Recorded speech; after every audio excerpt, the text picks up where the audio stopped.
Hello everyone, first time మన channel చూస్తుంటే subscribe చేసుకోవడం మర్చిపోవద్దు. వీడియోలోకి వెళ్ళినట్లయితే శౌర్య కాంచనతో గొడవపడి తన దగ్గర పడుకోకుండా కార్తీక్ దీప వాళ్ళ దగ్గరికి వెళ్ళి అయితే పడుకుంటుంది.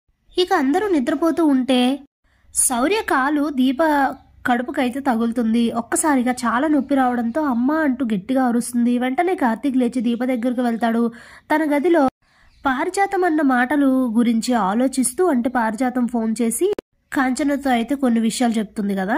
శౌర్య నీ కొడుకు రక్తం కాదు, శౌర్య నీ సొంత మనవరాలు అవ్వదు అని చెప్పి ఉదాహరణలతో సహా కాంచనకైతే బాగా మైండ్ వాష్ చేస్తుంది. ఇక ఆ విషయం గురించి ఆలోచిస్తున్న కాంచనకి ఇలా అరుపు వినబడగానే వెంటనే వచ్చి కార్తీక్ వాళ్ళ రూమ్ డోర్ అయితే కొడుతూ ఉంటుంది. తలుపు తీసేసరికి ఏమైంది, ఎందుకు అలా అరిచావు అని అడుగుతుంది దీపని. ఏం లేదు అత్తయ్య, కడుపు నొప్పి వచ్చింది అంతే అని చెప్తూ వెంటనే హాస్పిటల్కి వెళ్ళి తీసుకెళ్లి కార్తీక్ అని అంటే ఇప్పుడు తగ్గింది అత్తయ్య, పర్వాలేదని చెప్తుంది. ఇక కాంచన అక్కడి నుంచి వెళ్ళిపోగానే కార్తీక్ దీప అయితే నిద్రపోతారు. నెమ్మదిగా నొప్పి తగ్గిన తర్వాత అయితే పడుకుంటుంది దీప. ఇక ఉదయం అవుతుంది. ఉదయాన్నే దీప కార్తీక్ అయితే మాట్లాడుకుంటూ ఉంటారు. ఎలా ఉంది ఇప్పుడు, నొప్పి తగ్గిందా అని కార్తీక్ అడిగితే ఇప్పుడు బానే ఉంది బావా, కాకపోతే కొంచెం నీరసంగా ఉంది, అస్సలు ఊహించలేదు తెలుసా అని అంటే శౌర్యకి నిద్దట్లో కాలు వేసుకునే అలవాటు ఉంది కదా, నేను ముందే శౌర్యని అటువైపు పడుకోబెట్టుంటే సరిపోయేది, అనవసరంగా తన కాలు నీ కడుపుకు తగిలింది, చూసుకొని ఉంటే సరిపోయేది దీప అని అంటాడు కార్తీక్. పోన్లే బావా, అయిపోయింది ఏదో అయిపోయింది, ఈ విషయం అత్తయ్యకి గాని తెలిస్తే చాలా బాధపడతారు, కోపడతారు కూడా, ఊరుకో అని చెప్తే సరే అని చెప్పి కార్తీక్ అయితే నేను అక్కడికి బయలుదేరుతాను తాతయ్య వాళ్ళ ఇంటికి అని అంటే అది నేను రావద్దా అని అడుగుతుంది.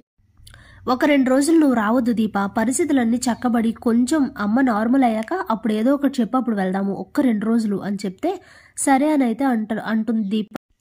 ఇక అప్పుడే శౌర్య వచ్చి అమ్మ నా స్కూల్ టైం అవుతుంది, నన్ను రెడీ చేయవా, నాకు బాక్స్ ఏది అని అడిగితే అయ్యయ్యో మర్చిపోయాను పెడతానని చెప్పి చాలా కంగారుగా అటు ఇటు పరుగెడుతూ తనకి జడలు వేస్తూ తనని రెడీ చేస్తూ ఓవైపు వంట చేస్తూ ఉరుకులు పరుగులు పెడుతూ ఉంటుంది దీప.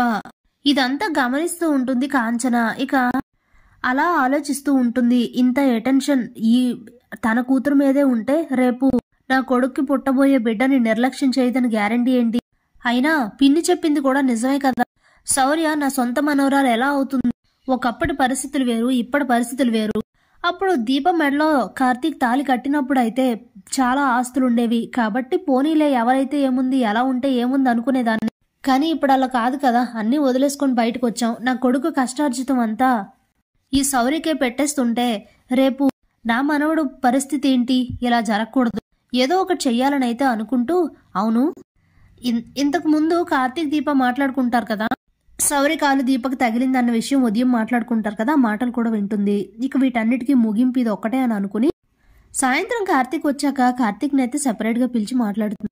నీతో నేను విషయం చెప్తాను, నేను చెప్పినట్లు చెయ్యాలి, ఎందుకు ఏంటని అడగకూడదు అని అయితే అంటుంది. ఏమైందో చెప్పమ్మా అని అడిగితే శౌర్యం తీసుకెళ్లి హాస్టల్లో జాయిన్ చేయి అని చెప్తుంది.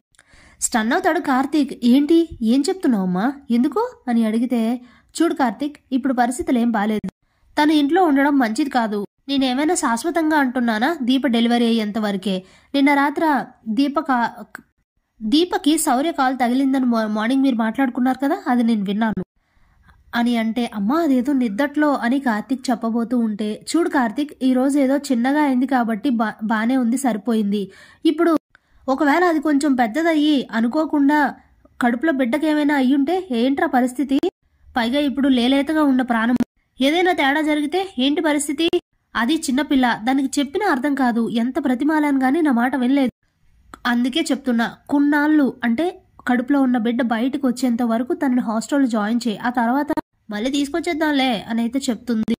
అమ్మ నీకున్న భయం నిజమే, కానీ ఇది కరెక్ట్ కాదేమో, శౌర్యను వదిలేసి దీప గాని నేను గాని ఉండలేము అని అంటే ఎందుకురా అంతలా గించుకుపోతున్నారు, అవతల తన కడుపులో బిడ్డ పెరుగుతోంది, ఇప్పుడు చూడాల్సింది ఆలోచించాల్సింది శౌర్య గురించి కాదు, కడుపులో పెరుగుతున్న బిడ్డ గురించి, నేను చెప్పినట్లు చేయి కార్తీక్, ఏం చేస్తావో నాకు తెలీదు, తీసుకుని వెళ్ళి శౌర్యని హాస్టల్లో జాయిన్ చేసే అని అయితే చెప్తుంది.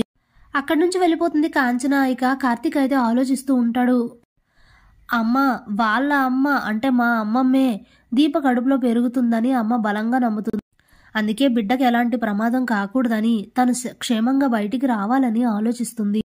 అలాగని శౌర్యం తీసుకెళ్లి హాస్టల్లో ఎలా జాయిన్ చేయాలి అని ఆలోచిస్తూ సరేలే దీపక్ ఏదో ఒకటి నచ్చ చెప్పి తీసుకొని వెళ్ళి హాస్టల్లో జాయిన్ చేద్దాం, తప్పదు మరి అని అయితే అనుకుంటూ ఉంటాడు.